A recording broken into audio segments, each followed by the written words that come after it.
Hi hello welcome to Arba vlogs అండి. ఈరోజు recipe వచ్చేసరికి పెసరకట్టు అండి. దానికి కావాల్సిన పదార్థాలు అండ్ ప్రొసీజర్ ఏంటో చూసేసుకుందాం వచ్చేయండి. దానికి ముందుగా అంటే మనం ఎంత కావాలో పెసరకట్టు అనేది దానికి తగ్గట్టుగా పప్పు అనేది తీసుకొని పెసరపప్పు అనేది తీసుకొని ఒక 2 to 3 టైమ్స్ అనేది కడిగేసుకొని కుక్కర్లో ఒక 2 విజిల్స్ సరిపోతుందండి. విజిల్స్ వచ్చేంత వరకు ఉడకబెట్టేసుకుంటే సరిపోద్ది. అంటే నేను ఆ కప్పు తీసుకున్నాను, సో ఆ కప్పుకి తగ్గట్టుగా 2 కప్పుల వాటర్ అనేది వేసుకొని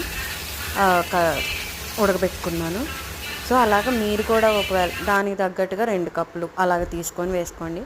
ఆ తర్వాత ఏంటంటే చింతపండు వేస్తాం కాబట్టి మనం పెసరకట్టులో చింతపండు అనేది నానబెట్టుకొని రెడీగా పక్కకు పెట్టుకున్న తర్వాత ఈ ఉడికిపోయాక ఏంటంటే తాలింపు వేయడానికండి.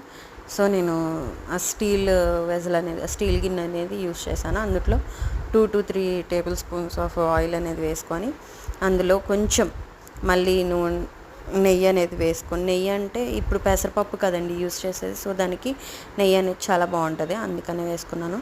తర్వాత మనకి ఎలా అయితే సాంబార్కి ఎలాగైతే తాలింపు పెట్టుకుంటామో వెల్లుల్లి చితకొట్టిన వేసి అలాగే వెల్లుల్లి, మినప్పప్పు, పచ్చిశనగపప్పు అండ్ ఆవాలు ఇవన్నీ వేసుకొని నెక్స్ట్ ఎండు మిరపకాయలు వేసుకొని తర్వాత ఇప్పుడు నేను చూపిస్తున్న విధంగా అంటే 2 ఉల్లిపాయలు అనేది సన్నగా కోసుకొని వేసుకున్నానండి.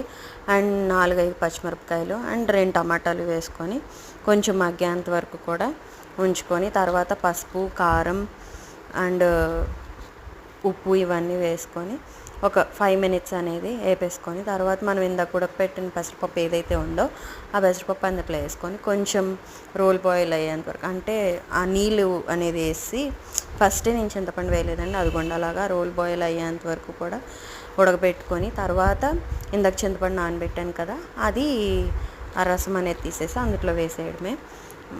మ్యాక్సిమం మనకి వాటర్ ఎక్కువ వేసినా సరే ఈజీగా చల్లారే కొద్దీ మనకి చాలా థిక్గా అయిపోద్దండి. సో నేను ఒక కప్పు పప్పుకి నాకు అంత స్టీల్ గిన్నెంత ఆ పెసరకట్టు అనేది వచ్చింది. చాలా టేస్టీగా ఉంటుందండి అండ్ సింపుల్ కూడా. అండ్ లాస్ట్లో వేసింది ధనియాల పౌడర్ అండి, ఇంకేం వేయక్కర్లేదు, అంతే. ఒక 5 to 10 minutes మరగపెట్టేసుకుంటే అయిపోయింది. టేస్టీ పెసరకట్టు అనేది రెడీ అయిపోయింది. అండ్ జ్వరం వచ్చినా సరే ఈజీగా తినొచ్చండి అండ్ చలవ చేసిద్దని కూడా అంటారు. సో మీరు కూడా ట్రై చేసేయండి. Thank you for watching. Please subscribe Arba vlogs. Thank you.